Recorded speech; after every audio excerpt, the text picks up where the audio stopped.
ነው የጎንደር ዘመነ መንግስት መውደቅ ዋናው ምክንያት የዘመነ መሳፍንት መነሻ ምክንያት የኢዮአስ መገደል ምክንያቱም ሱል ሚካኤል መንገስ አይችልም ከሰለሞን የዘራረግ አይደለም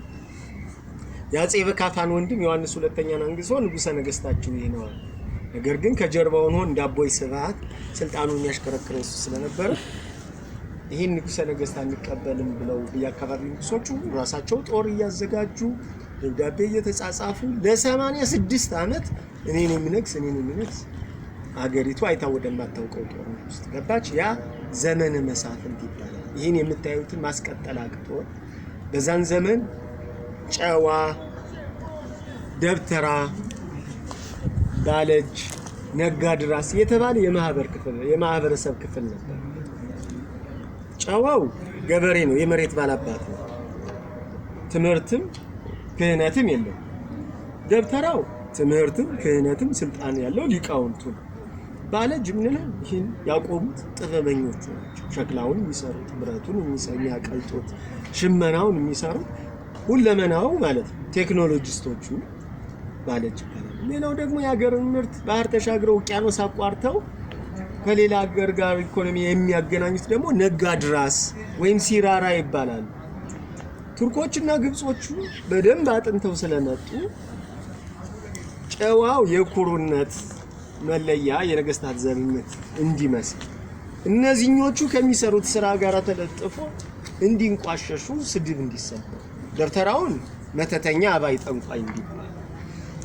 ብረታ ብረት የሚሰራውን ቀጥቃጭ ሸክላ የሚሰራውን ካይላ ቆዳ የሚሰራውን ፋቂ ሽመና የሚሰራውን ቆጢት በጣሽ ነጋዴውን መጫኛ ነካሽ በጥርሱ ይዞ እንዲያደርገው ስለሚጭን ማለት ልጆቹ በዛ ስም እንዲጣጡ የጨዋዎቹ ልጆች የነዛን እንዳያከቡ ልክ አሁን እንዳለ ነው ትውልዶች በዛን ዘመን የነበሩ ትውልዶች ሳያውቁት የጠቀማቸው መስሏቸው ራሳቸውን ያኮሩ ያገነኑ መስሏቸው የግብጾቹና የቱርኮቹን ወሬ ተቀብለው ልጅነ ከመጫኛ ነካሽ ጋር አላቀሩም ከቀጥቃጭ አላቀሩ ያሉ የቻሉት እነዛ ጥበበኞቹ ያንተታው ወደ እርሻው ገቡ ያልቻሉት ደግሞ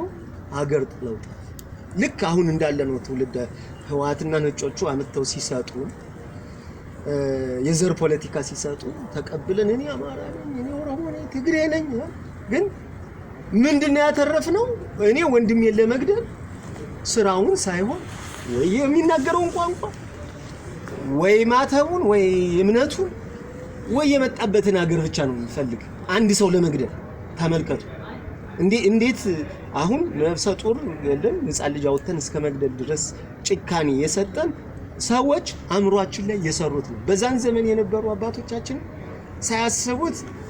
ራሳቸውን ለማግነን ለማኮፈስ ወንድሞቻቸውን ስላንቋሸሹ ይሄን ከዛሬ 400 አመት በፊት የሰሩትን ጥበብ እኛ ቆመን እናወራለን ማስቀጠል ያቃተው ትውልድ ተፈጠረ መጨረሻ ላይ አጼ ቴዎድሮስ ተነስተው ዋና መሳፍንቶችን አሸንፈው 1855 ላይ ኢትዮጵያን አንድ አደረጉ ያ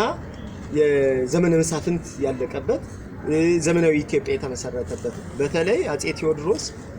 ተወልደው ባደጉበት አካባቢ ግብጾችና ቱርኮች እየመጡ አሁንም ኢትዮጵያን የሚወጉበት ቦታ ስለነበረ ካንዴም 2-3 በጦርነት ተሳትፈው ቆስለው የሚታጠቁትን መሳሪያ ያዩ ስለነበረ ኢትዮጵያ በልጆቿ የተሰራ እንደ ቱርክ እንደ ግብጽ የረቀቀ ቴክኖሎጂ መሳሪያ ከሌላት ከነዚህ ሀገሮች ወረራ አትድንም ብለው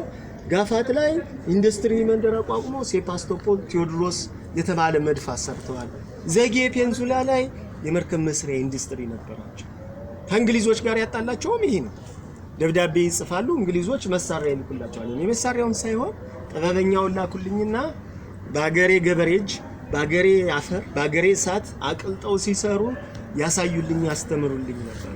ለዚህ ጥያቄያቸው ግን መልስ አልተሰጣቸውም ነበር በተደጋጋሚ ጊዜ በዚህ የተነሳ እንግሊዝ ነገስታቶች የኢትዮጵያ ነገስታቶች ክብር የላቸውም በሚል የእንግሊዞች ቆንስላዎች አሰሩ እንግሊዞች እናስፈታለን ብለው ወታደር ሲልኩ እኛው ራሳችን ደግሞ አብረን እንግሊዞች ጋር ባንዳ ነው አጥቂዎች ነው የራሳቸው ሰው ጋር ሲወዛቸው አገሬ ስጣፋተነ ነው ራሳቸው ሰው ከዛ በኋላ